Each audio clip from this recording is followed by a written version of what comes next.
What happened immediately after the Hebrew boys were taken to Babylon? It is imperative to note the distinct roles of two officials in the Babylonian court. Ashpenaz, the chief official, was tasked with selecting and teaching them the learning and the tongue of the Chaldeans. Daniel 1, verses 3 and 4. On the other hand, Melzar, appointed by the chief eunuch was the steward responsible for managing their daily provisions and ensuring they received the king's food and wine. Ashpenaz is of Babylonian origin, while Melzar is of Persian origin. Babylon and Persia were geographically adjacent. Foreign officials, after receiving training, would serve in the courts of Babylon. The Hebrew boys would be nourished for 3 years, after which they would stand before the king to be tested. For the space of 3 years, they had all the advantages the kingdom could afford.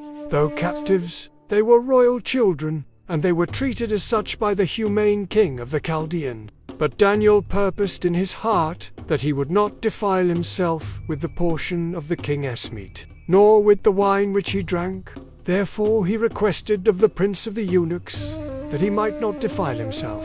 Daniel purposed not to defile himself with the king's meat nor with his wine. Daniel had other reasons for this course than simply the effect of such a diet upon his physical system, though he would derive great advantage in this respect from the fare he proposed to adopt. But it was frequently the case that the meat used by the kings and princes of heathen nations, who were often the high priests of their religion, was first offered in sacrifice to idols, and the wine they used poured out as a libation before them. And again, some of the meat of which they made use was pronounced unclean by the Jewish law. And on either of these grounds, Daniel could not, consistently with his religion, partake of these articles.